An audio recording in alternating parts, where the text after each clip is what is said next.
Var jau būt, ka jūs to nezinājāt, bet Limbaža ir pilsēta, kas lepojas ar Baumaņa Kārļa vārdu. Nu, ja mazliet iespringstam atceramies, ka viņš ir Latvijas himnas autors. Bet vai jūs atceraties, ko viņš sarakstīja? Vārdus vai mūziku? Tūrisma informācijas centrs Limbažos ir savādāks nekā citās pilsētās. Tas strādā vismaz arī sestdienās, un izklaidēties var jau neizejot no tā. Nu, šitas galīgi nav slikti. Ja kāds gribēs taisīt kārtējos Rīgas sargus, toreiz rekvizītes dabūt.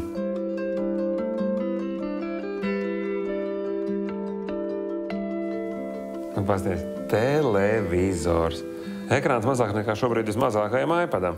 Es domāju, ka tajos laikos, kad visi skatījās šādu televizoru, kurā vēl bija jāielai ūdens, lai tā vairojumā glāzi vispār palielinātu bildi, diez vai hokejs televizorā bija populārs tāds veids, kā izklaidēties, jo ripu taču droši, ka nevarēja redzēt. Limbaža kādreiz bija tā kā, tāda koka pilsētiņa, un tur ļoti bieži notika arī ugunsgrēki. Un tad bija tā staurīta, un ir bijuši vairāki maršruti, pa kuriem bijis jāskrien. Tad, kad, tā kā pirmais, kas ieraudzīja, kad ir kaut kur ugunsgrēks, tad viņi uzreiz skrēja un sauc un pamēģināt arī iekļūst. Nav īpaši vienkārši. Bet neatskries ugunsdzēsēs reiz tikko es iepūtīšu? Nē, neatskries. Jāpūš tā diezgan spēcīgi. Sanāt, ja? Labi. Naidīgi taurīt. Ja kāds vienīgi uzsēdies virsū, ne kaut kādos laikos. Tā ir vispār kaut kāda izstāsta no kaut kādiem romiešu laikiem, zinājusi. Mums vispār ļoti arī interesanti par ugunsdzēsēju lietām stāst. Nekāda liela lieta ugunsdzēsēja nav bijusi. Ir brīvprātīga ugunsdzēsēju biedrība. Tur tāds vecs kungs ir Imants Steinbergs, kurš savulaik vadīs visu to ugunsdzēsēju biedrību.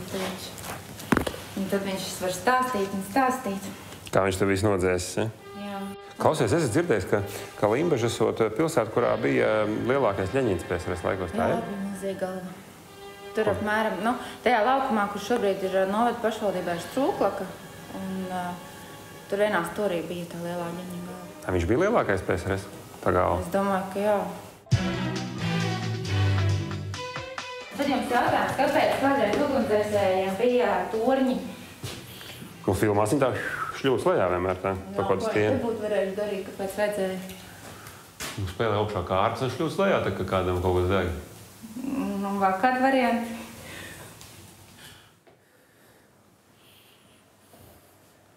Šita var būt laba sanatorija ārstēt no bailēm no augstuma. Uzkāp, pastāvi un kāp nākamā stāvā. Tornis bija patiesībā žāvēšanai. Šļūtenes. Augšā ir viņš, ar kuru tad tā kā uzvilk, un viņi skarājās. Un tā kā abās visās pusēs ir logi. Caurvērš vēršana ātri viens tur izžūst. Uzkāp tornī, nokāp lejā un ēst sagribās. Kur te var paēst? Narvesens kā pirmā ēšanas vieta jums ir atzīmē? Ko tu Narvesenā dod ēst? Narvesenā var dabūt ēst.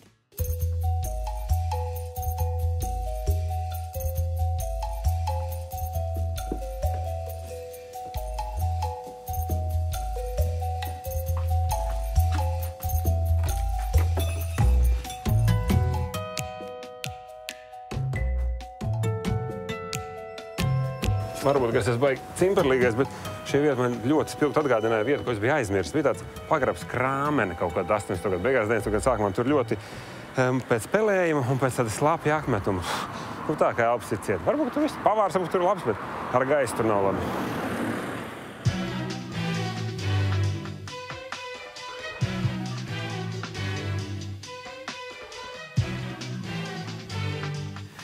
Man šķiet, ka laikam nav laba ideja taisīt sabiedriskās ēdināšanas iestādi pagrabā. Vienmēr ir problēmas ar ventilāciju, bet šeit ir vēl dažas šarmanas lietas.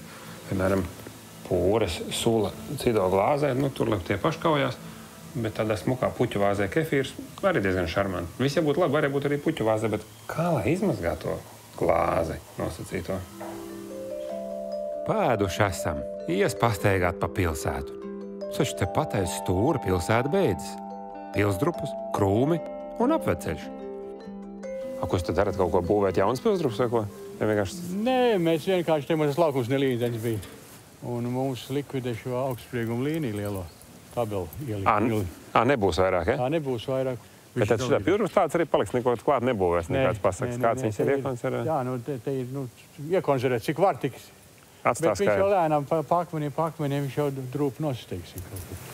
Ieģelsēs, lēnām. Laika zops. Ko vēl var Limbažos apstīties? Kas vēl tāds smuks ir? Kā turistam uzmest aci?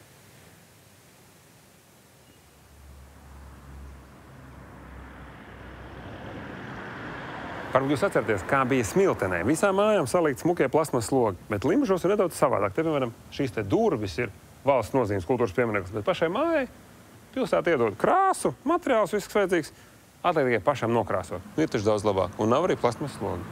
Jā, mums ir viens tāds vīrs, kas te cīnās ar to, teiksim, gan pa krāsām, ko krāso, gan ka jumtus mājiņi, teiksim, kuri bijuši vecie dakstiņi jumti, tur ir kādu cīnās ar arhitektu, lai neatļauj vai nelikt. Lai būtu tā kā vecā bildē, jā, viss? Jā, tas ir ļoti labi. Kā jau daudzās jomās dzīvē, viss ir atkarīgs no personībām. Ja pilsētā ir kāds, kuram rūp māju izskats, tas tiek sakārtots. Ja pilsētā ir vēl kāds, kam tīk skaistas lietas, rodas Sudraba muzejs. Pats esi no Limbažiem vai vienkārši izdomāji? Nē, es esmu rīdzinieks, jā.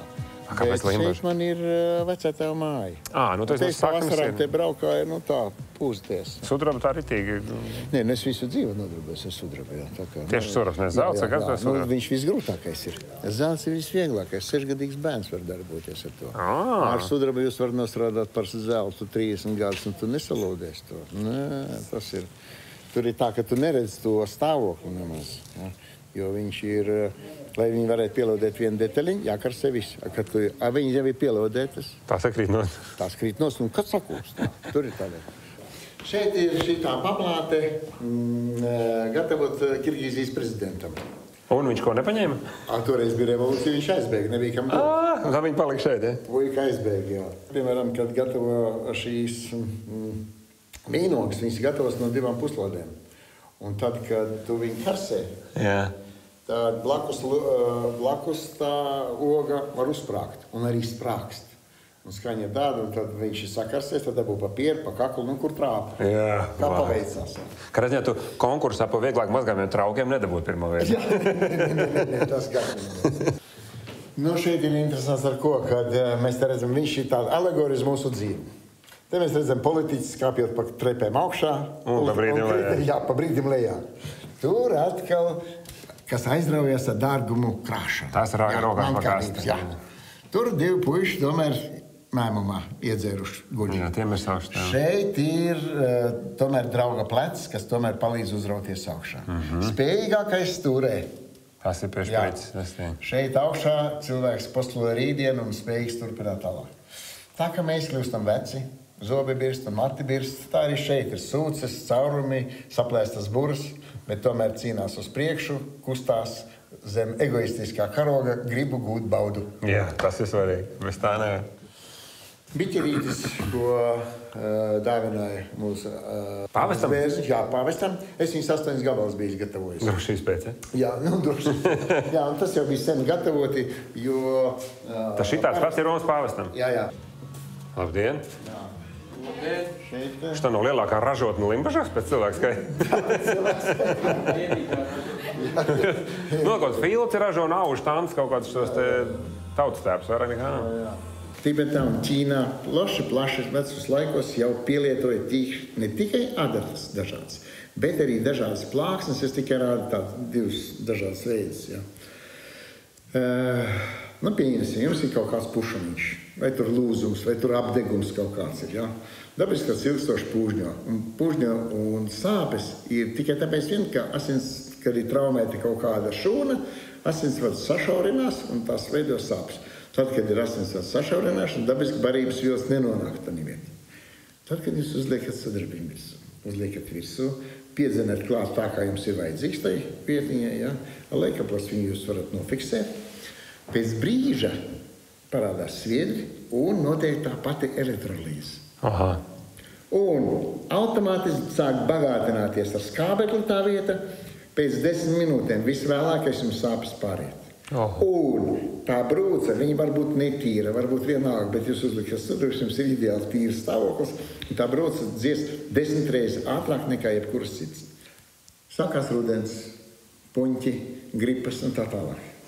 Viena daļa bumbiņiem ir plakana. Otra daļa ir tāda tā kā puslodīta. Ļoti vienkārši. Mēs uzliekam virsū uz leikoplastu. Ar plakanu, ne? Jā, ar plakanu viņam uzliekam virsū. Un šeit pie deguna pieliekam klāt un pielīmējam. No vienas pusītes un no otras pusītes. Varat uzņemt laiku, 10 minūtēs jums iesnas nav. Vai dieniņ, tā aizpļāpājāmies, ja nemanīja, kā laiks aizskrēja. Mums tā kā vēl uz pilsētas vēstures muzeja jāaiziet. Kā lai mēs pastamies veco laiku tāfelīti, tad ar jauno laiku iPad mini, proporcija ir 1:1. Un funkcija arī būtībā ļoti līdzīga. Nekur tā neesmu aizgājuši. Dabiskās lietas ir pareizās proporcijās. Jā, Limbas muzejā kopš šī gada maija ir jauna ekspozīcija, kas ir veltīta Latvijas valsts filmas autoram Baumaņa Kārlim. Baumaņa Kārlis datorā. Jā, Baumaņa Kārlis datorā un tādēļ. Abi. Tādēļ arī tāpēc. Wow! Tagad visi noņem cepures, un mēs klausamies himnu. Tu kā limbažnieks, tev kaut kur skan runas, ka vajadzētu citu himnu, kā tu domā? Es kā limbažnieks domāju, ka nevajag. Nevajag mani. Atstājam gaidu. Labi.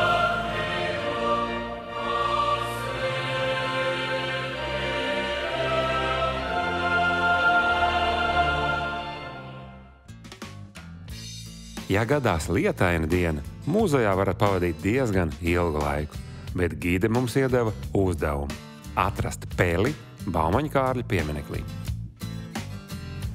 Ozolu lapas. Kundzīties, ka kaut kur esot pele.